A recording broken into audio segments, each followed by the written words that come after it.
All right, back riding here. Almost forgot to turn the camera back on.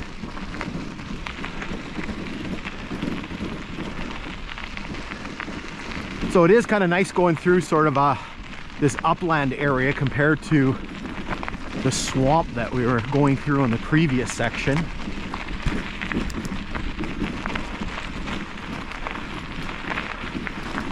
Some little creeks and things like that here. Feels like just a little back road here in northwestern Ontario. It is kind of a little bit boggish in there, right? You get that moss and stuff that grows some of the lower spots.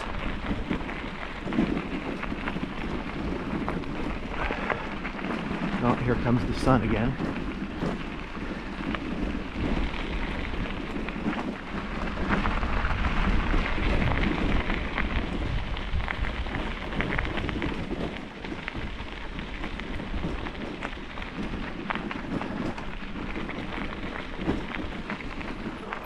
Stop for a second here. I got something coming up, but I can't. Oh, the rail holder. I was trying to read what I wrote on the GPS. I'm like, what the hell did I write?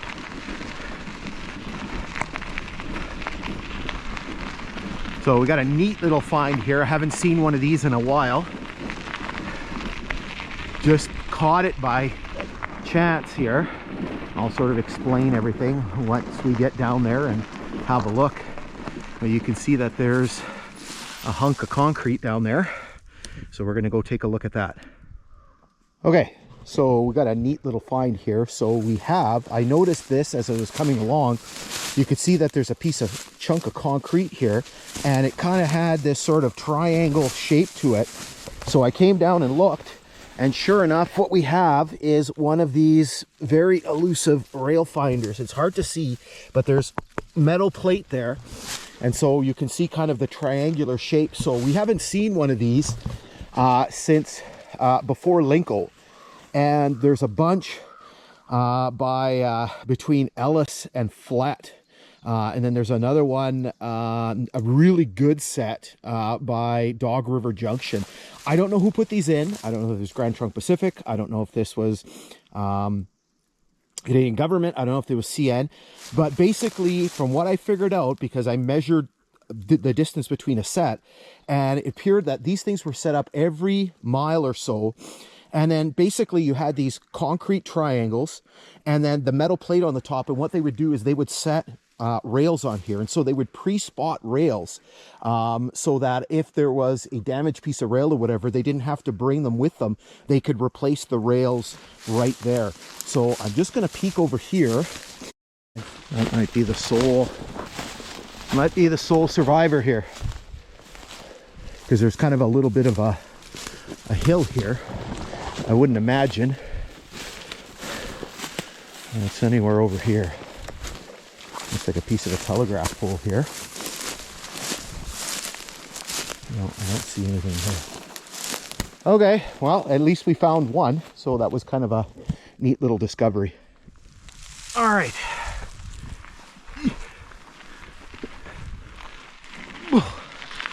Man. Where's that cloud again?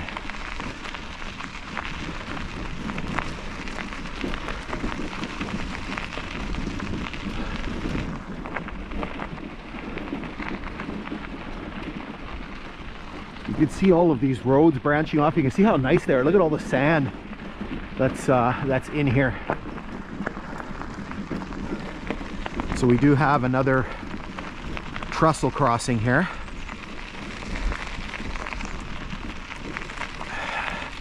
So this is again the Little Savanne River. So we crossed it, well, 3 times. Technically sorry, this will be the 3rd time. Technically 4.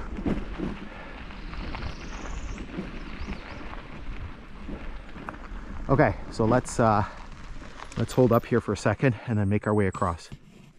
Okay, here we go. So again, Little Savanne River. This trestle is around about 48 feet long. You can see that this one does have a milepost marker like the other ones. It is really banged up on the top, so you can see the milepost on here, 56.7. This one is much taller than the other ones. Kind of sketchy going across. No word of a lie here.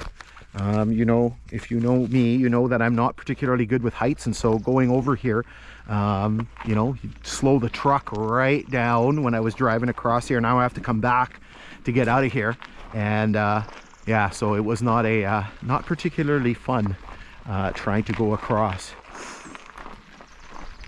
So you can see over here, I pointed out down there, but maybe what we'll do is I'll give you a zoomed in view here with my phone. I guess it appears there must have been a road over there because, get the video going here. You can see that there's a culvert down there. And so there wouldn't be a culvert just sort of randomly in the middle of nowhere. So that seems really, really sort of strange to have that there. We're also a benchmark here too, so 1582. So my GPS showing 10 feet higher. Now, is that sun going to go behind a cloud? I want to try to reshoot, take another picture of the bridge here. And I have to let Luna out because there's no way she's staying in the trailer while I go take a picture. Okay, so let's make our way down and have a look at the sides and the bottom.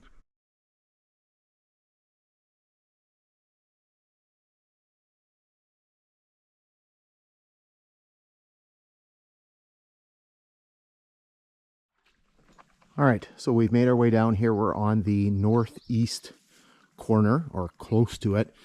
Here you can see the bridge structure a little bit better. Unfortunately, because of the sun, again, part of it is obscured because it's in the shade, and then part of it is in the sun. So what we'll do is we'll move in for a little bit closer look. Okay, so we're right next to the structure itself. There are 1, 2, 3, 4, 5, 6, 7, 8 vents, 7 vents, 7, 8 vents.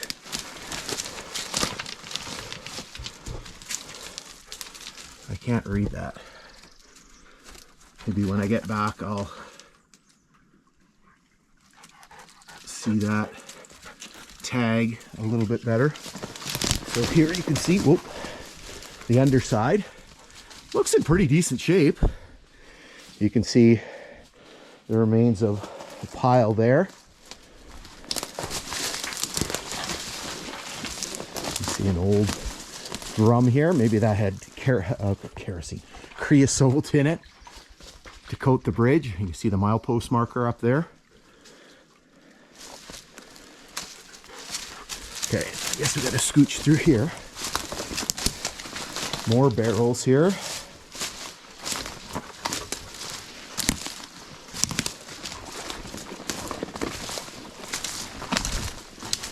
Oh yeah, let's see what our elevation is here. Okay, so it was 1585 at the top and 1573. 1571. So 14 feet, something like that.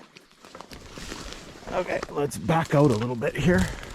We're gonna have to go over to the other side because otherwise you can't see much from here. Okay, let's jump over to the west side.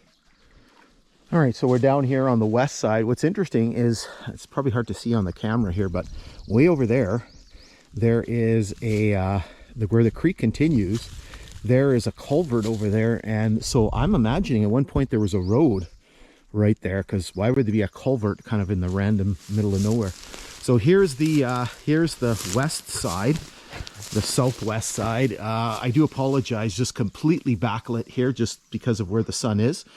If it was cloudy like it was supposed to be, we would have a perfect view of this trestle and nothing would be washed out like it is. Unfortunately, piles of garbage down here, flyers and stuff that people have thrown. Here you can see kind of the bents on this side. Again, looks in pretty darn good shape.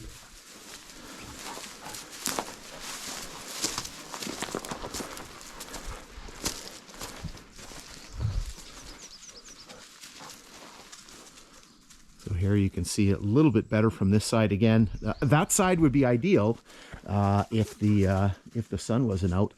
This side is a little bit more grown in here on the north side.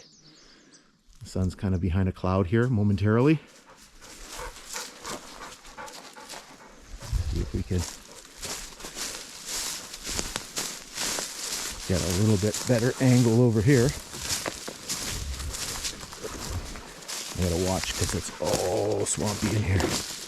Oh, look. I think there's the bottom end of the telegraph pole. It's a little bit better angle here. Okay, so let's work our way back up to the grade and continue our journey. All right, we're back again.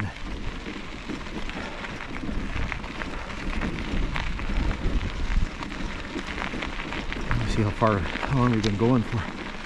We've been going for 5 hours. Jesus.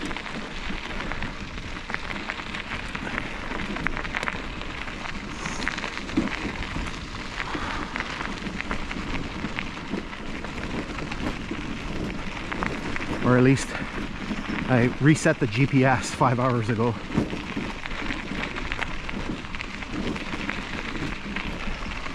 Again, just going through this nice little sort of upland area. Look at the bear. This nice little sort of upland area. Look at the bear. Jesus, what is with the bears? We saw a moose this morning and we saw a bear driving in. Now we saw another bear. So this is Mac Road, and so I'm guessing it's named because it comes into Mac. So this was the original road, I guess, and then they built another one which became known New Mac. We came through here last summer and we tried going out through Mac and it was washed out. Here you can see is a whole pile of debris. You can see there's ties and things. Hopefully that bear's not anywhere near. So you can see all the ties, and you can see here we have another little sort of cutting area here. Again, you can see all the sand. Just a beautiful area compared to what we saw before in the swamp. All the jack pines. Phone says weather unavailable. Well, because we don't really have a signal here.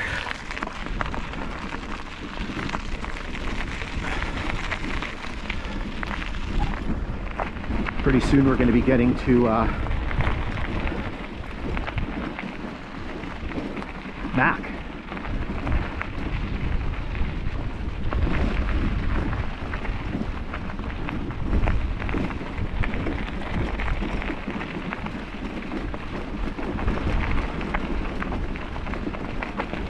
Now Mac Road is spelled a little different. It's spelled M-A-C, whereas the station Mac is M-A-C-K.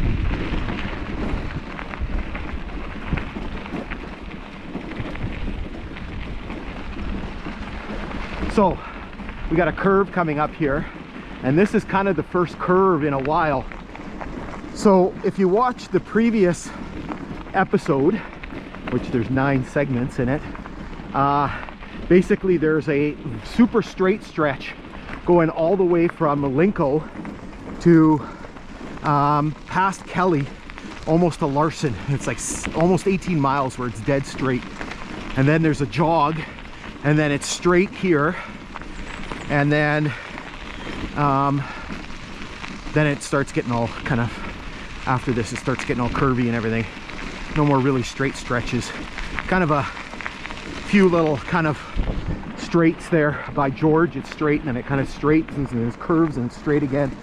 But after that it really starts to curve. So again, nice little upland area in here. You can see pretty far into the brush, all the jack pines, lots of leftover ties here. Some more leftover ties. You can still smell the aroma of the creosote. Yummy.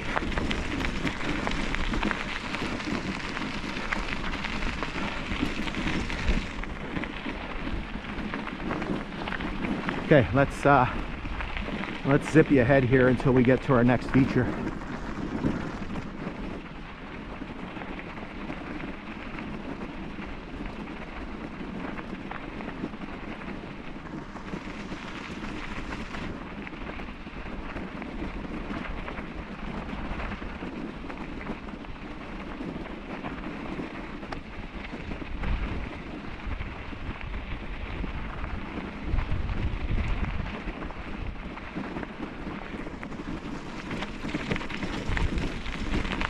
Okay, so we're coming up to our next feature here. You can see the ditching, right? Again, just extensive amount of ditching work. Or I don't, maybe that's not ditching, that's just the natural lay of the land, and this was built up. But I know in other spots there's some pretty elaborate ditching. Now, speaking of ditching, we do have a feature coming up here, kind of related to that.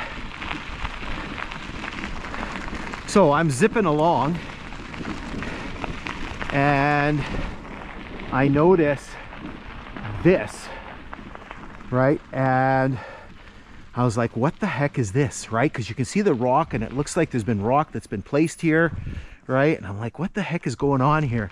And then I come over here, right? And it looks like there's kind of a bump out here. So what we're going to do is we're going to go down there and take a look at it, and I'll show you what there is. So we got a interesting feature here that's kind of caught my eye. Not sure what it is or why it's here, but it looks like, I don't know if this has been blasted through and it's just the natural sort of shattering of the rock, but it almost looks like this kind of has been built here, right? Especially this side here. Right, it looks like the rocks have been sort of stacked on top of each other. I could be wrong. There is a culvert here.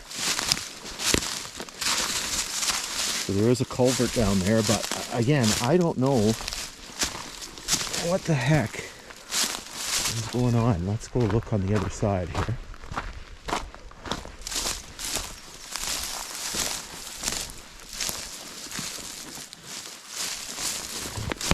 Look at that.